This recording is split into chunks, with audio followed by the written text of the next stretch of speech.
프랑스의 한 유명한 의사가 있었습니다. 어느 날 이상한 환자 한 명이 찾아왔어요. 의사에게 다짜고짜 이렇게 이야기합니다. 저는 제 삶에 도대체 기쁨이 없고 정말 웃음다운 웃음 한번 웃어보지 못합니다. 제 마음의 병을 고쳐주세요. 의사는 깊이 고민을 하다가 제가 이 병을 고칠 수가 없습니다. 그저 제가 좀 권유하기는 세계 여행을 다니면서 잡념을 버리고 마음을 편하게 가져보세요. 그때 환자는 이렇게 이야기해요. 예, 저는 3번이나 세계 여행을 다녀왔습니다. 난감한 의사는 한참 깊이 생각을 하다가 좋은 생각이 떠올라서 이렇게 제안을 해요. 그러시면 한 가지 좋은 방법이 있습니다. 영국에 가면 메디주라는 유명한 코미디언이 있는데 그 사람이 출연하는 극장에 가서 한 달 동안만 공연을 보고 웃으면 아마 마음의 병은 고쳐질 것입니다. 그랬더니 이 환자가 선우섬을 지으며 선생님 참 답답하십니다. 제가 바로 메디주 올시다 이랬다는 거예요. 참 무서운 이야기 같지만 매우 의미심장한 이야기입니다. 인간은 모두 다 기쁨 속에 살다 가기를 소원하지만 이 세상에서는 그 어떤 것도 우리에게 참 기쁨을 줄 수가 없어요. 나를 짓누르는 고통과 근심과 두려움에서 벗어나고자 별짓을 다 해봅니다. 요즘 보니까 한국에 그 웃음 동호회라는 게 참 많아요. 이 동네마다 이렇게 웃음 동호회를 만들어서 매일 1시간씩 억지로 웃는 모임. 가끔 TV에서 그걸 보니까 참 웃기긴 웃기더라고. 나오지도 않는 웃음을 어떻게든 어거지로 웃어보려는, 모르겠어. 의학적으로는 그렇게 웃어도 그게 건강에 많이 도움이 된다고 그래요. 자, 한번 억지로 한번 다 같이 웃어보기 바랍니다. 시작.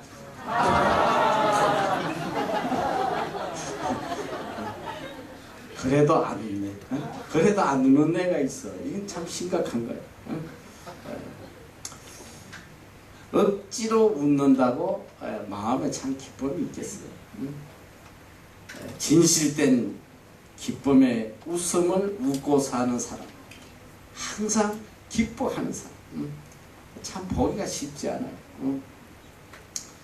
마지막 죽음의 순간까지 웃음으로 마감할 수 있다면 그보다 더 행복한 사람이 어디 있겠어요. 재밌는 이야기입니다. 어느 장례식장에 시체 3구가 들어왔는데 정말 보기 드물게 한결같이 웃으며 죽은 사람들, 크게 웃다가 죽었어요.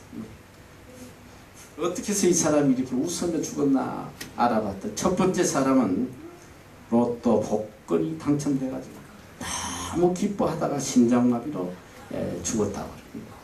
둘째 사람은 아들이 삼수를 해서 서울대학에 합격해가지고 너무 기뻐하다가 또 심장마비로 죽었다고 합니다. 세 번째 사람은 벼락을 맞아 죽었어요. 번쩍할 때 사진 찍는 줄 알고 치저하다가 죽었다고 합니다. 모두가 다 섭섭한 웃음을 하다가 죽었어요. 이 세상에 영원토록 웃을 수만 있다면 얼마나 좋겠어요. 기독교는 바로 희락과 기쁨의 종교입니다. 그리스도인은 핍박과 고난 속에서도 즐겁게 사는 사람들. 세상 사람들은 좋은 환경이 오면 기뻐하고 역경이 오면 좌절합니다. 그러나 그리스도인은 죄와 죽음과 세상의 고통 속에서 또 하나님이 주시는 자유와 기쁨 그리고 승리의 감격으로 삶을 사는 사람들이 그리스도인은 손해를 보면서도 기뻐하고 고난 속에서도 즐거워하는 사람들, 세상 폭풍과 역경 속에서도 오히려 찬송을 부르고 기도하며 감사하는 사람들. 그 이유는 바로 예수님 때문에 그래요. 우리의 기쁨 대신 예수님이 우리와 함께 계시기 때문에 세상이 줄 수 없는 그 놀라운 기쁨과 평안을 우리가 느끼며 산단 말이죠. 주님은 마르지 않는, 세상이 주지 않는 그런 평안을 우리에게 주신다고 약속을 하셨기 때문에 영국 옥스퍼드 연구팀이 어린아이와 어른의 웃음에 대해서 연구를 하다가 다음과 같은 사실을 밝혀냈습니다. 어린아이는 하루에 400번에서 500번을 웃는다고 그래요. 그런데 어른이 되면 이 웃음은 하루 15번에서 20번으로 감소된다고 그래요. 근데 내가 볼 때 하루에 15번 안 웃는 사람이 더 많아. 하루 종일 띵했는 이런 사람도 참 많단 말이야. 인간은 기쁨과 웃음 속에서 태어나서 점점 기쁨과 웃음을 잃어버리면서 끝나는 거예요.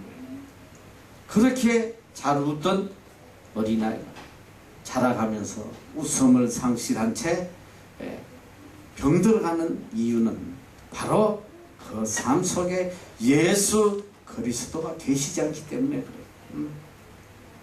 한 신학자가 이런 이야기합니다. 우울한 그리스도인은 그 자체가 보수입니다. 어떻게 예수를 믿으면서 우울한 삶을 살 수 있냐? 기독교를 검은 상복과 슬픈 얼굴에 연관시키는 것만큼 잘못된 건 없다. 이렇게 이야기했습니다. 기독교에는 세상이 모르는, 세상이 줄 수 없는 독특한 기쁨이 있다는 거예요. 그러므로 우리가 이 기쁨을 알면 예수를 바로 믿는 사람이고, 이 기쁨을 모르고 누리지 못한다면 이건 병든 신앙이에요. 옆에 있는 우리 형제 자매들 얼굴을 한번 쳐다봐요. 병 들어있나 안 들어있나.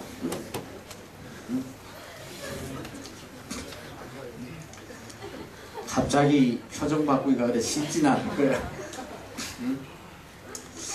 기독교에는 3대 덕이 있습니다.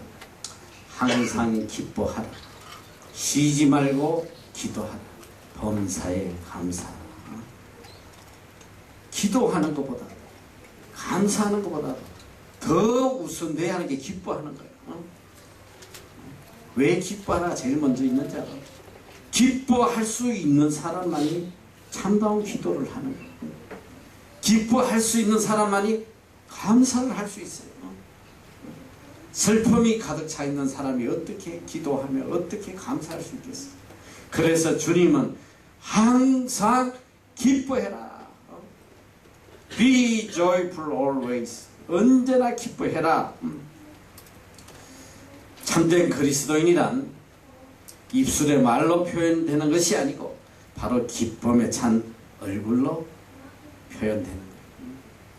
사실 그리스도인은 세상 사람하고 이렇게 구분이 돼야 돼요. 제가 생각할 때는 얼굴을 보면 구분이 돼야 돼요. 아, 저 사람 보니까 분명 크리스찬이 맞는 것 같아. 크리스찬이세요? 아닌데요. 얼굴이 썩어 있는 사람에게 이거 분명히 크리스찬이 아닌 것 같은데. 종교가 뭐세요?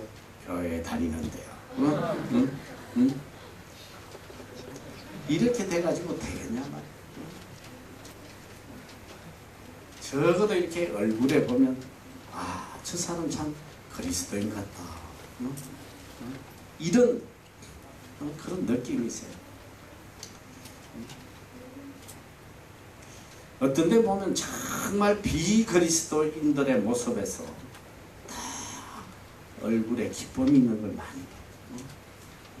오히려 물론 이제 저는 그렇게 생각해요. 이 교회 나온 사람들 대체로 보면 뭐 그냥 세상 근심 걱정을 다 짊어지고 와 있는 사람이 사실 많아. 얼굴이 보면. 한편은 또 그런 생각이 들더라고. 주님께서 세상에 무거운 짐진 자들아 다 나에게 오라. 그래서 아마 그 짐에 짓눌려가지고 아마 주님을 찾아오지 않았나. 한편 또 그런 생각도 들어. 그런데 처음에는 그 짐을 갖고 왔더라도 이제 좀 믿음이 들어가고 예수 그리스도가 그 속에 들어가면 바뀌어야 된단 말이지. 평생 죽을 때까지 짐만 지고 교회에 나올 수는 없잖아. 자, 그래서 우리가 세상 사람들도 그런 이야기를 해. 40이 되면 자기 얼굴에 책임을 져야 된다. 자기 얼굴에 책임을 져야 된다. 그 참 맞는 말이에요. 제가 왜 그러냐면 이 얼굴이 보면 이제 나이가 어느 정도 들어 다음에 얼굴을 보면 그 사람의 인생이 보여. 이 사람이 일생을 어떻게 살아왔나 그 얼굴에 이제 나타난다. 딱 보면 나타나.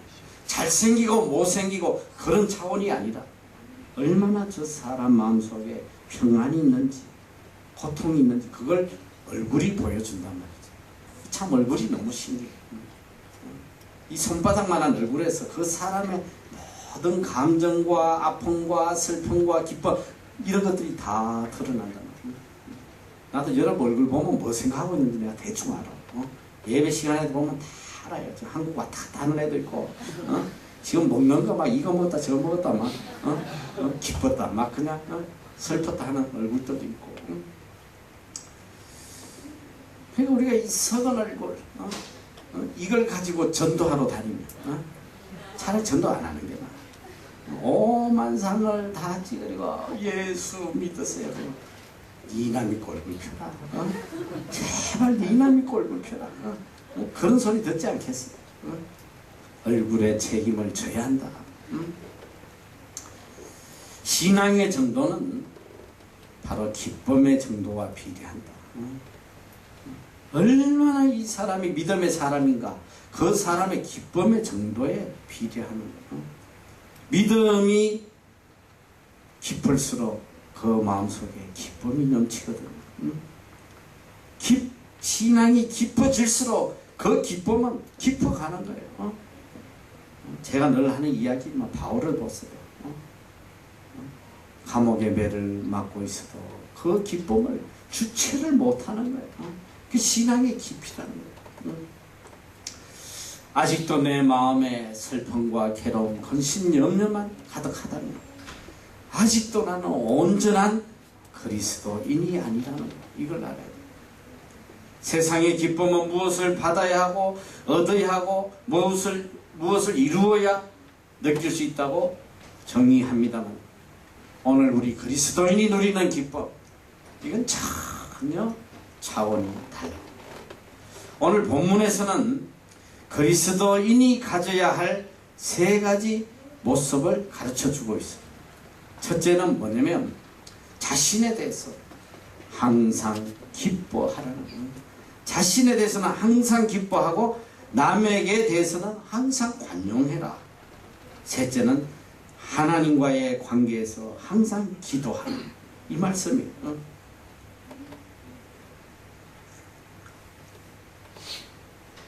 다시 말하면 무엇을 기뻐하느냐, 무엇을 감사하느냐, 무엇에 대해서 기도하느냐 이걸 보면 그 사람의 신앙의 정도를 알 수 있다는 거죠. 그리스도인의 가장 중요한 삶은 항상 기뻐하는 것이다. 그러면 우리는 과연 무엇을 가지고 기뻐하며 살아가야 하느냐? 물질로 인해서 기뻐하고 세상적인 것을 가지고 기뻐하고 사람을 통해서 기뻐한다면 이건 그리스도인이 아니에요. 오직 하나님과의 관계에서 기쁨을 누리는 자, 이 사람이 그리스도인이란 말이죠. 오늘 본문에는 그리스도인의 기쁨에 대해서 아주 명확하게 가르쳐 주세요. 첫째는 주 안에서 항상 기뻐하라. 이 말씀입니다. 다음씩 따라 주 안에서 항상 기뻐해라. 우리의 기쁨은 어디에 있어야 되냐? 항상 주 안에 있어야 된다. In Christ. 이 말은 다른 말씀으로 하면 주님 때문에 기뻐하라는 말씀. 주님 때문에 기뻐해라.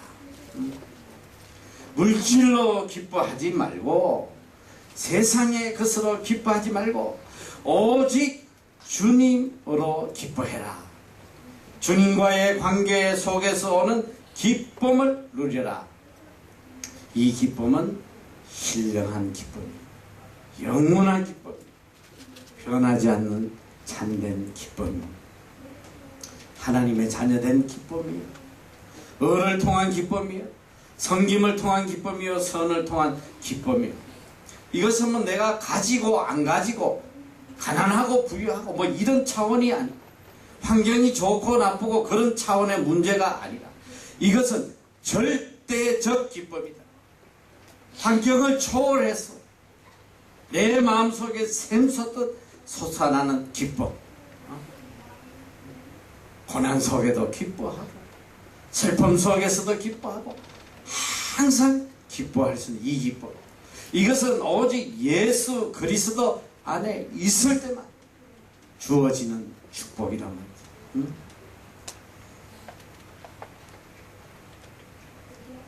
가난해도 기뻐요. 병들어도 기뻐요. 실패해도 기뻐요.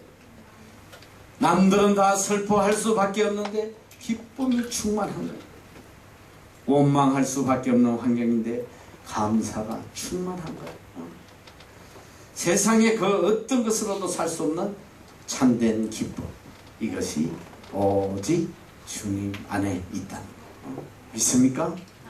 In Christ. 주 안에서. 여러분이 정말 이 땅에서 기쁨 속에 살아가기를 소원하면 한 가지 방법밖에 없어.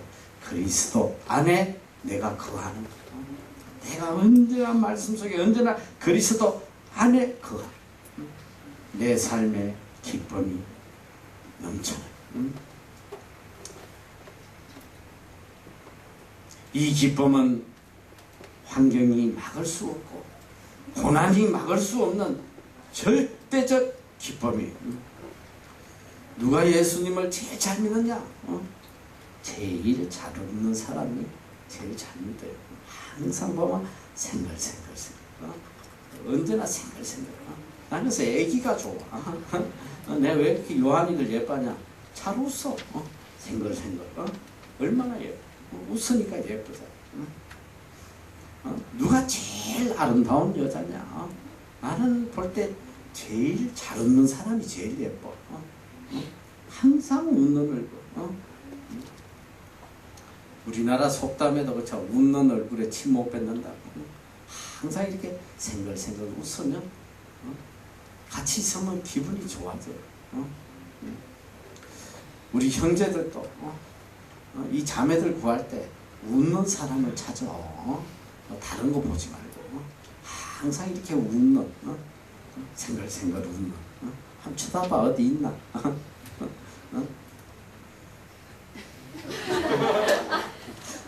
별로 찾기가 쉽진 않아요.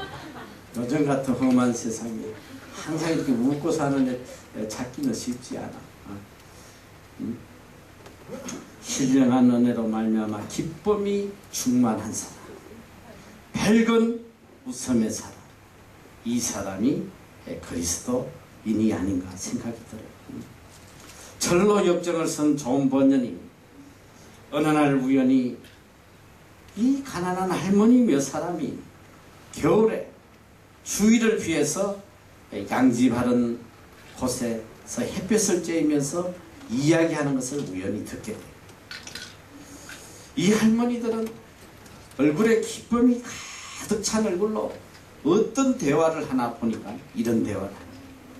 하나님께서 나에게 얼마나 큰 은혜를 베풀어 주셨는지, 가난하고 보잘것없는 노인들이지만 앉아서 나에게 베풀어 주신 하나님의 은혜를 생각하면서 막 기뻐하는 그 모습을 보게 됩니다.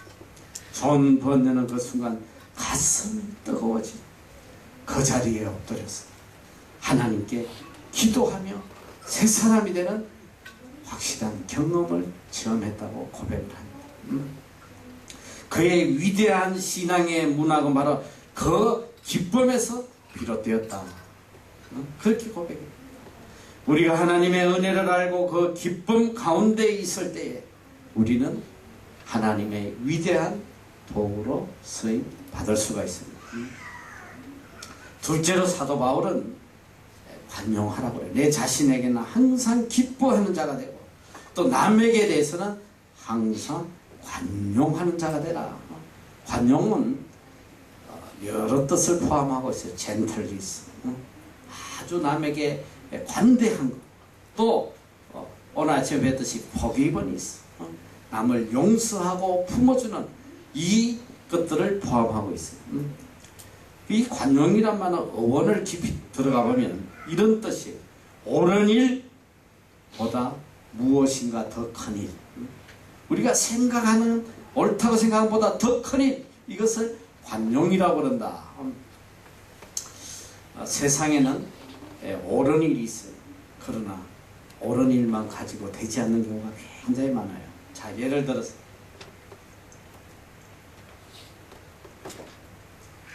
옳고 그런 것이 분명히 있어요. 옳다고 다 말을 한다면 이 세상은 살아갈 수가 없어요.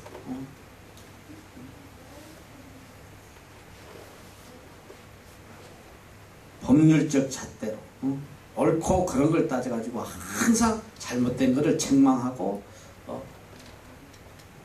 따진다면, 비판한다면 그럼 살아남겠어요.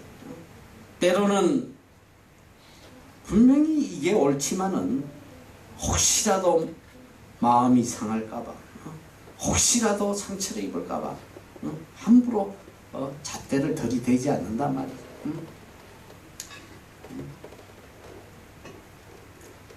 제가 살아가면서 참 그 힘든 것들이 뭐냐면, 특히 어떻게 보면 이제 한국이나 뭐 동양 다른 나라는 제가 모르겠어요. 적어도 한국은 좀 이렇게 두리뭉실한 게 좀 있어요.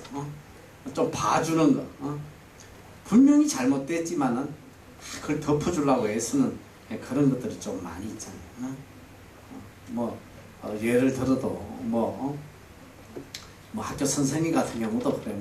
지가 했다고 지가 했다 맨날 회초리 때리고 출석부에 막 하는 것보다 좀 좋은 선생님들, 이 녀석 왜 지가 했어?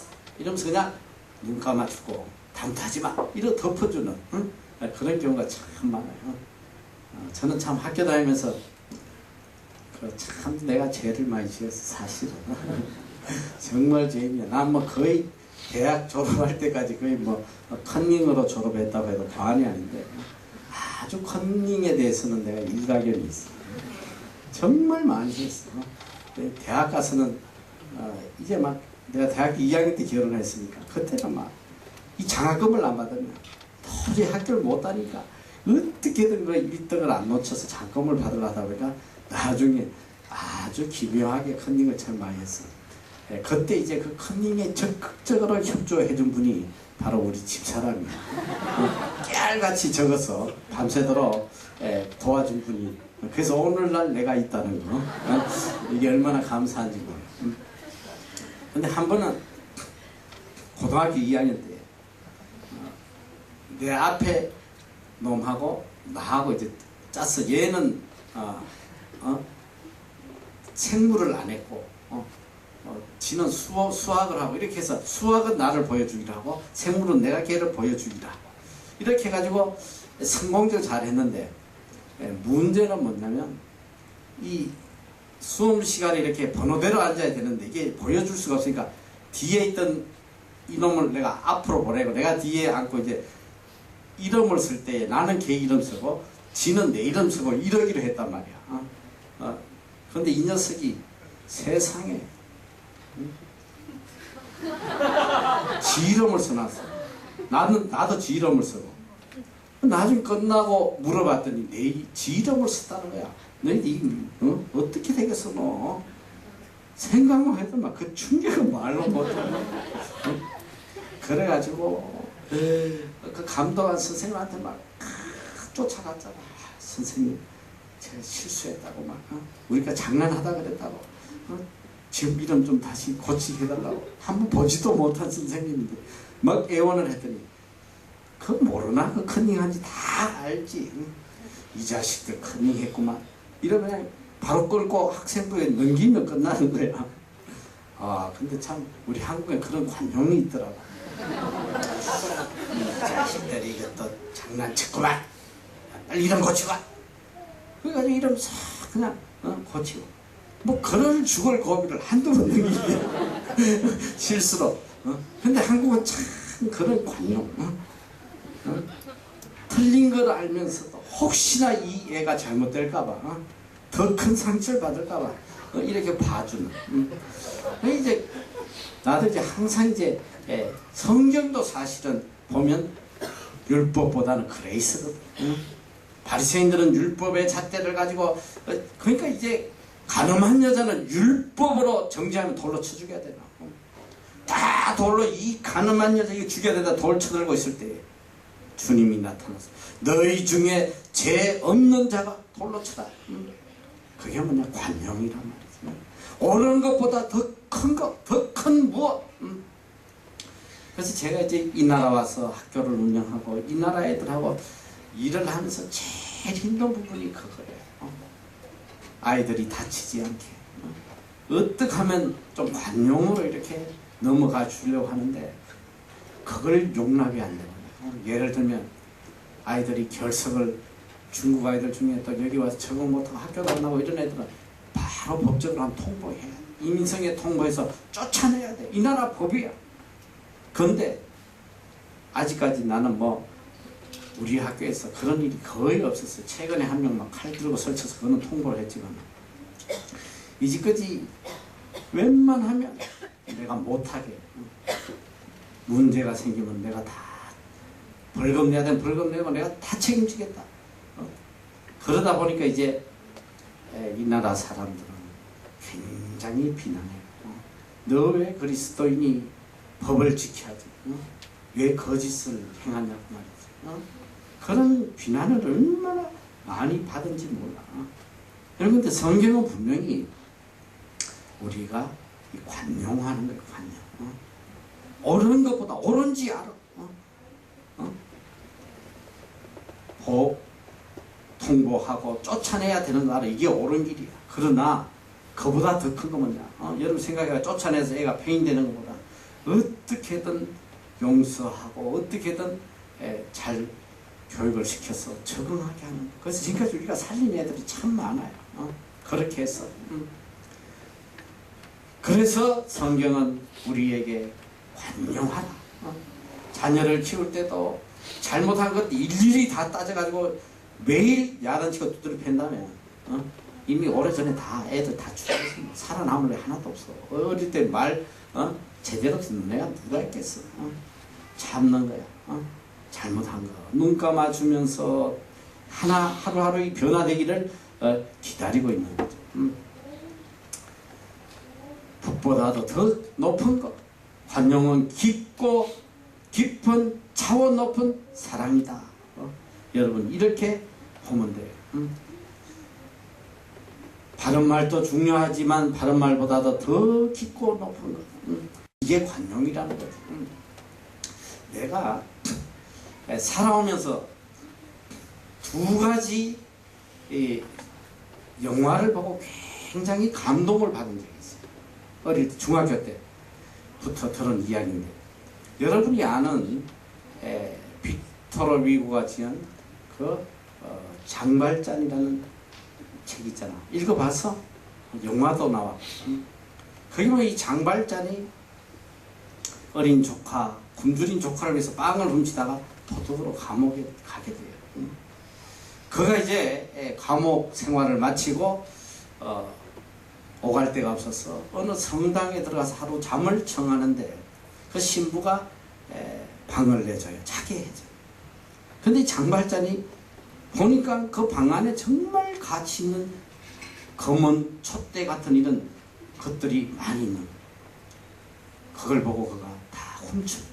훔쳐가지고 나와가지고 이제 도망을 갔는데 그만 어떻게 경찰에 잡히게 돼요. 너 이거 어디서 났어? 그랬더니 그 성당에서 가져왔다고 해서 경찰이 그를 데리고 가요. 이놈이 여기서 이걸 훔친 게 맞냐고. 그때 그 신부가 그런 이야기를 해요. 이건 훔친 게 아니고 내가 선물로 준 겁니다. 내가 선물로 준 거예요. 여러분, 옳고 그런 걸 법으로 따지면 이놈이 훔쳐갔어요. 감옥에 보내야지. 근데 그 신부가 용서를 해줘요. 그러면서 앞으로 절대로 이런 짓 하지 말고 바르게 살라 이야기합니다. 그때 그가 받은 그 관용, 이 장발자는 일평생 그걸 잊지 못해요. 잊지 못하고 그는 나중에 시장이 돼서 많은 사람들에게 사랑과 은혜와 관용을 베풀고, 나중에는 그의 과거를 알고 그를 잡아 죽이려고 끝까지 쫓아다니는 이 형사가 하나 있어. 근데 그 형사를 죽일 수 있는 그런 기회가 왔는데 그 부하가 죽이려고, 장발자 부하가 죽이려고, 그때도 못 죽이게 해요. 그를 용서해줘. 용서해주면서 그가 유명한 말을 하는 거예요. 바다보다도 하늘보다도 더 넓은 것이 바로 용서라, 관용이다. 이거보다 더 큰 건 없다. 그렇게 해서 그 사람을 또 변화시키고. 근데 그와 비슷한 스토리가 있는데 그게 뭐냐면 빠삐용이에요. 여러분, 빠삐용이라는 영화 봤어? 못 봤어? 이 빠삐용은 위조 지폐를 만들다가 그만 잡혀가지고 평생 감옥에 보내. 그 감옥이 어디냐면 이 바다 한복판에 있는 무인도예요. 거기는 뭐 죽을 때까지 절대로 나오지 못해. 근데 이 빠삐용이 몇 년 동안 거기서 감옥에서 체력 단련을 하면서 계획을 짜는 거예요. 그 엄청난 절벽에서 뛰어내릴 계획을 짜요. 그래서 계속 연구를 하는 거야. 어떻게 파도가 언제 들어오고 그게 어떻게 밀물로 다시 되돌아가고 할 때 그 조수차를 이용해서 어떻게, 정말 뭐 신출귀몰하게 그걸 연구를 해가지고 생명을 걸고 탈출을 해. 탈출해가지고 그가 숨어든 곳이 어디냐면 수녀원. 수녀원에 잡혀 숨어 들어갔는데 수녀가 발견을 했어. 그래서 이 사람이 좀 도와달라고 빠삐용이 애원을 하는데 수녀가 바로 전화해요. 경찰. 그래 바로 끌려 잡혀 다시 끌려 들어가는 그런 내용. 하나는 수녀, 하나는 신부, 다 같은 사람이에요. 그때 내 그 영화를 보면서 저 할망구죠. 저 수녀, 저 좀 용서해 주지. 무슨 사람을 죽인 것도 아니고 그냥 생명을 걸고 저렇게 탈출했는데 좀 용서해주면 변화될 텐데. 그런 생각이 들더라. 관용. 성경은 오늘 우리가 다른 사람에게 대해서는 언제나 관용해라. 관용은 어떨 때 할 수 있느냐? 바로 먼저 내가 기뻐할 수 있어요. 내 자신이 예수 그리스도 안에서 기뻐할 수 있을 때 우리가 이웃에게도 관용할 수 있다. 관용할 수 있다. 관용하기 전에 내 마음에 먼저 예수 그리스도의 기쁨이 있다. 그래서 관용은 또 다른 말로 하면 뭐냐면 내가 누리는 이 기쁨을 타인과 함께 누리는 거예요. 예수 그리스도께서 나에게 주신 이 평안과 기쁨을 내 이웃 형제들에게 함께 나누는, 이것이 관용이라는 거죠. 그래서 오늘 여기 보니까 바울은 또 너희 관용을 모든 사람에게 알게 해라. 모든 사람이 다 알 만큼 관용하고 살아라. 왜냐? 주께서 가까우신다. 주님이 오실 날이 가까우니까 너의 이 관용을 모든 사람들에게 알려라. 종말론적인 사랑과 관용을 가지고 살아라. 어떤 환경에서든지 넓은 마음으로 사랑으로 다 덮어주고 살아라. 오늘 아침에 우리 영어 예배 때 그 말씀과 굉장히 지금 이게 통하는 말씀. 이 주기도문에도 예수님께서 우리에게 같이 주기도문에도 먼저 너희가 사람의 과실을 용서해주면 하나님께서 우리를 용서해 주실 것이다. 이렇게 돼 있단 말이에요. 여러분, 용서가 뭐냐? 우리가 하나님으로부터 용서를 받기를 원하면 내가 먼저 내 형제 자매를 용서해야 된다. 용서할 때에 하나님의 용서가 나에게 임한다는 것. 바로 이것이 관용이다. 어떤 환경에서든지 사랑으로 덮어주고 관용을 베풀어라. 이것이 우리에게 주신 말씀입니다. 어느 집사님 한 사람이 직장 회식 자리에서 자꾸 동료들이 이렇게 술을 원하는데 그리스도인의 양심으로서 그걸 받을 수가 없어 거절을 했더니 직장 상사가 뺨때기를 때렸어요. 귀샤대기를. 어디서 이 무례한 짓을 하냐. 저 자식도 있고 나이도 있는 사람, 동료들 앞에서 이 귀샤대기를 맞았으니까 얼마나 속에 막 레지스탕스가 불타겠어. 창피하고 말이지. 분해가지고 며칠 동안 회사를 못 가고 분했어. 견디질 못했어. 분을 사귀다가 결국 회사를 그만두려고 사표를 쓰는데 서기 전에 그래도 내가 하나님 앞에 가서 기도해야겠다 해서 산에 가서 기도를 드려. 뺨 맞은 서러운 생각, 분한 마음, 막 또 앞으로 살아갈 두려운 마음, 너무너무 힘들어서 하나님 앞에 간절히 기도하는 중에 뜻밖의 하나님의 음성이 들리는 거예요. 너는 겨우 뺨 몇 대 맞은 것으로 그렇게 분하고 억울하냐. 나는 모든 이에게 멸시와 천대와 고난을 받았고 너를 위해서 십자가에서 내가 죽었다. 침뱉음을 당하고 저주와 욕설, 살을 찌는 채찍을 맞으면서 변명도 없이 묵묵히 십자가를 지시고 골고다 길을 가셨던 주님, 손과 발에 못이 박히고 조롱하던 그 무리들을 오히려 저주하지 않으시고 그들을 용서해달라고 기도했었던 그 주님의 음성, 그걸 듣는 순간 그 신비한 음성에 그는 눈물로 회개하게 됩니다. 그리고 산을 내려와서 다음날 직장에 출근을 해요. 며칠 동안 무당 결건 후에 이제 출근을 했는데 그 며칠 동안 놀라운 일이 벌어져 있었어요. 그의 귀샤대기를 때린 이 상급자가 아주 곤란한 지경에 처해가지고 징계를 받게 됐어요. 그 상급자가 회사에서 처리했던 일도 문제가 돼서 쫓겨나게 된 거예요. 가장 큰 게 이 집사님을 귀샤대기 때문에, 이것 때문에 이제 쫓겨나게 됐는데, 이 집사님은 자신의 뺨을 때린 그분을 두둔하며 그분의 구명운동을 위해서 애를 씁니다. 적극적으로 나서서 그분을 구하려고 하니까 회사에서도 결국 징계를 철회하고 용서를 해줬어요. 술을 안 마신다고 그렇게 뺨때기를 때렸던 이 상급자는 이 집사님의 행동에 도저히 이해를 할 수 없어요. 이 말로 할 수 없는 이런 관용, 이 사랑에 감동이 되어서 이 사람이 복음을 받아들이고 그리스도인이다. 이 사람은 뭐하냐? 직장 선교의 리더가 됐어. 직장 선교의 리더가 돼서 열심으로 다른 사람에게 복음을 전하는 전도자가 됐다. 여러분, 이게 바로 관용이에요. 법대로 한다면, 옳고 그른 걸 따지면 경찰에 고발해야지, 폭력죄로 집어넣어야지.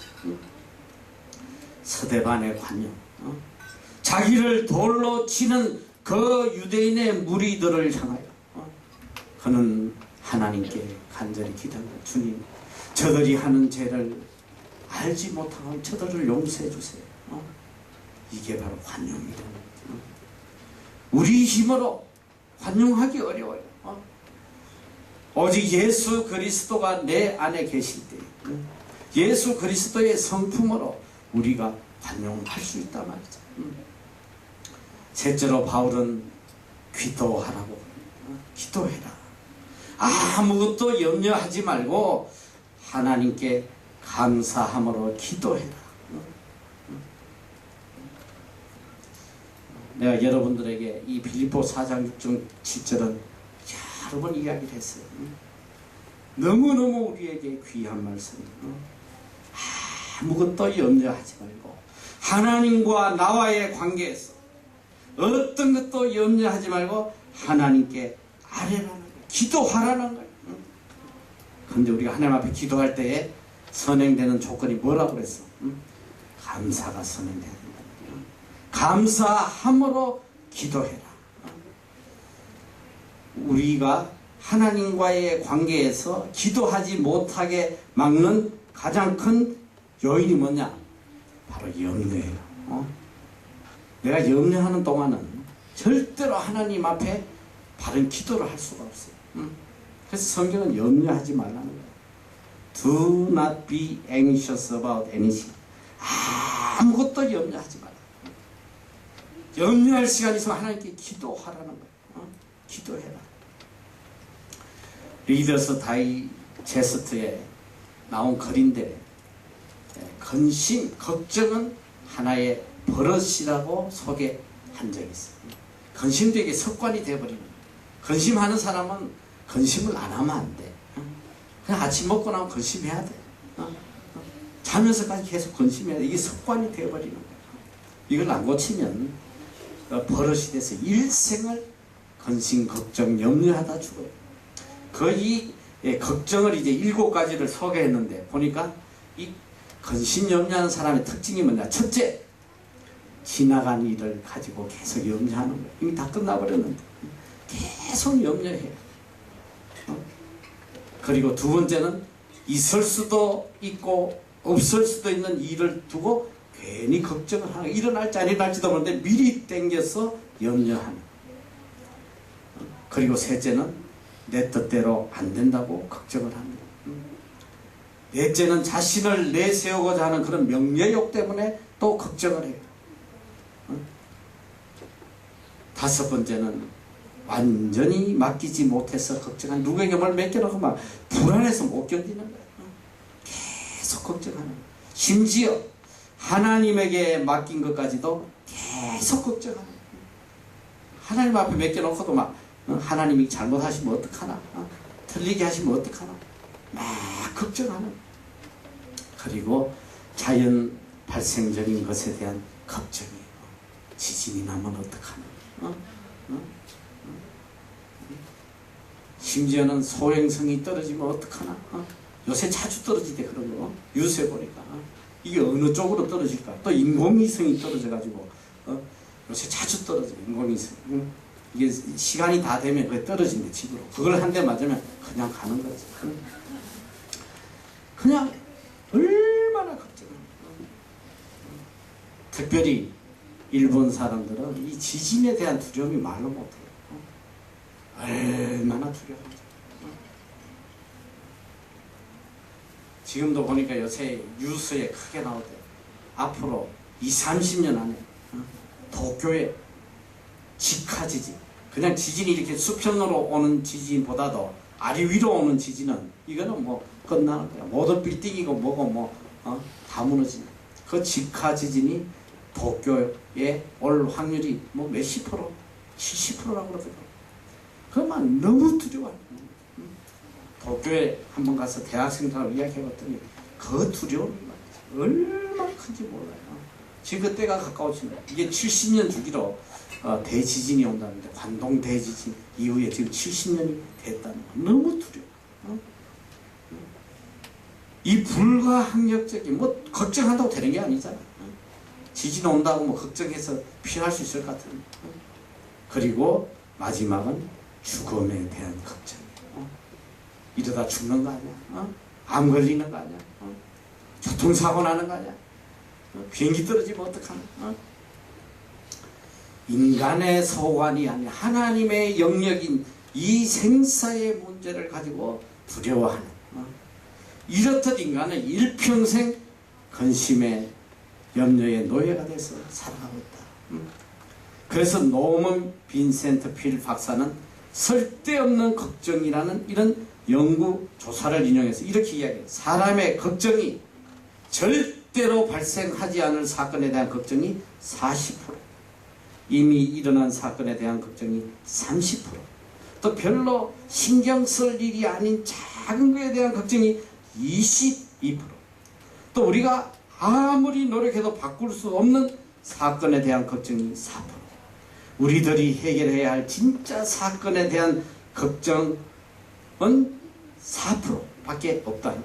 그리고 결국 96%는 쓸데없는 염려, 걱정으로 기쁨도 웃음도 평화도 잃어버린 채 살아가고 있다. 이게 현대인의 모습이다. 여러분, 사람이 걱정해야 될 거는 딱 4%밖에 안 된다. 그런데 하나님의 자녀 그리스도인은 걱정할 게 제로라 이 소리야. 알겠어? 제로라면 우리는 염려 걱정할 게 0%야. 하나도 없어요. 왜? 모든 것이 하나님의 뜻 안에 있기 때문에. 주님 뜻대로 하시옵소서. 주님께 다 맡겨버립니다. 다 맡겨버립니다. 어린아이들이 아기가 부모 품에서 아무 걱정 없이 자는 것처럼 주님, 제 인생을 주님께 맡깁니다. 주님 뜻대로 하세요. 다 맡겨버립니다. 그리고 기뻐하며 살아갑니다. 항상 기뻐하며 사는 거예요. 주님 뜻대로 하세요. 그저 저는 하나님께 영광 돌리는데 제 인생을 바치겠습니다. 할렐루야. 그 믿음으로 사는 거예요. 다 맡겨버려요. 그래서 사도 바울은 아무것도 염려하지 마라. Do not be anxious about anything.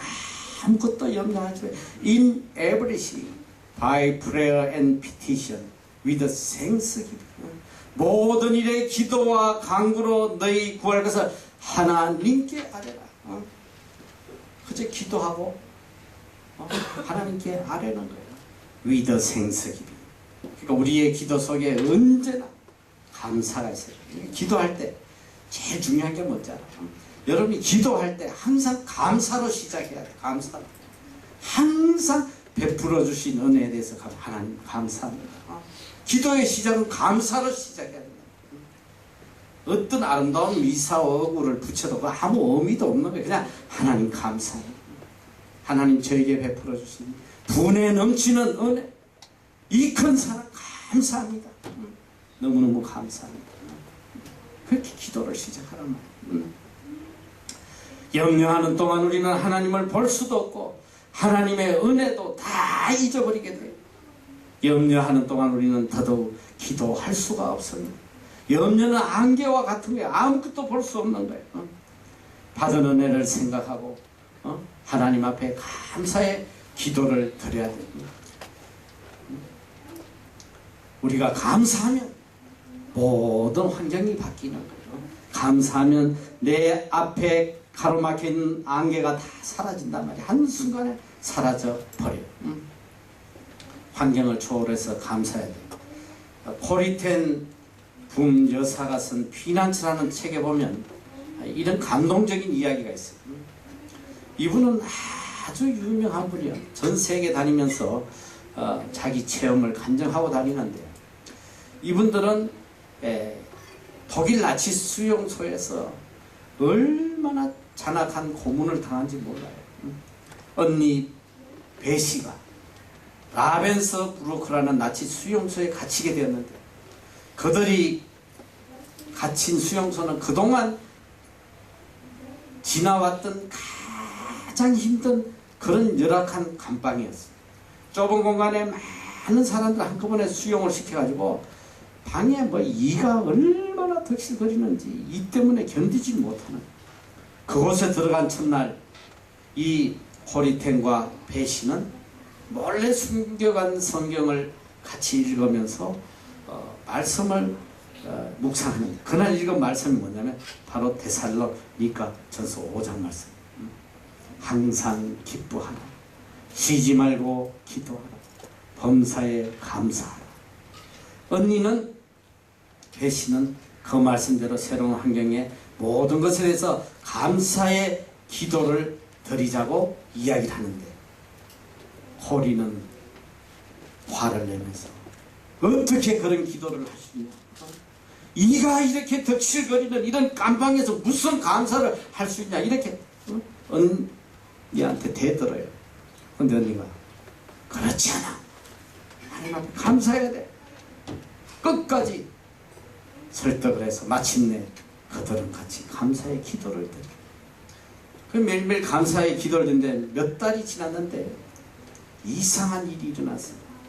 그들이 이제 그 감옥에서 몰래 이제 성경 공부를 하고 기도를 하는데 그 간수들이 근처에 오질 않는 거예요. 간수들이 오면 큰일 나거든. 왜 안 오나 봤더니 나중에 안 사실인데 그 감옥에 이가 너무 많아서 간수들이 이가 몸에 올라올까봐 근처에 오질 않는 거예요. 그래서 오히려 그들은 이 열악한 환경이 육신적으로는 좀 고통스러웠지만 영적으로 정말 하나님과 더 가까워지고 더 깊은 영적 삶을 사는 데에 큰 축복의 시간이었다고 고백을 합니다. 여러분 잘 알아야 돼요. 모든 지각에 뛰어난 하나님의 평강이 그리스도 예수 안에서 너희 마음과 생각을 지키신다. 이 말씀만큼 축복된 말씀이 없어. 우리가 하나님 앞에 감사의 기도를 하면 하나님의 평강이 내 마음을 지배한다. 환경을 초월해서. 이 세상에 제일 복받은 사람이 누구냐? 여러분 재벌이면 뭐냐? 마음이 불안한데, 마음의 고통이 끊이지 않는데, 그래서 재벌들도 막 자살하잖아. 그걸 누가 행복이라고 하겠어? 가장 행복한 사람은 하나님의 평강이 내 마음을 지배해서 어떤 환경에 있든지 환경을 초월해서 기뻐하고 행복하고 감격해하는 이 사람이 가장 복된 사람이란 말이야. 할렐루야. 이보다 더 큰 축복이 어디 있어? 하나님의 평강이 나와 함께하면 다 해결되는 거야. 슬픔 환경 속에서도 기쁨이 충만하고 고통스러운 환경에서도 찬송할 수 있고. 저는 요새 하나님 앞에 제일 간절하게 바라는 기도가 바로 그거예요. 하나님, 죽는 날까지 어떤 환경을 주시든 그건 중요하지 않습니다. 어떤 환경에서도 기뻐할 수 있는 그 믿음을 주세요. 어떤 환경에서도 절대적으로 하나님 의지하고 하나님 신뢰하고 하나님이 주시는 그 기쁨과 평안으로 이 세상을 마감할 수 있게 해주세요. 이거보다 더 큰 축복이 어디 있어? 어떤 환난과 핍박이 와도 혹시라도 순교할 수 있을지라도 그 상황에서 내가 기쁨할 수 있다. 주님 이거보다 더 큰 축복이 없습니다. 여러분 하나님 이거 주세요 저거 주세요 이런 저질적인 기도하지 마. 하나님의 평강이 내 마음과 생각을 영원토록 지켜주시옵소서. 이런 기도를 해야 돼. 내 속에 주님이 주시는 기쁨으로 충만하게 해주세요. 이 기쁨으로 내 이웃을 사랑하고 관용하고 협력해서 하나님께 영광 돌리시고 해주세요. 이것이 우리의 기도가 되어야 된단 말이에요. 할렐루야. 사랑하는 형제 자매 여러분, 성령이 지배하시는 그리스도인의 모습 바로 기쁨과 관용과 기도예요. 이 말씀대로 실천해서 참된 그리스도인의 모습으로 이 땅을 살아가는 여러분이 되시기를 축원합니다. 기도하겠습니다.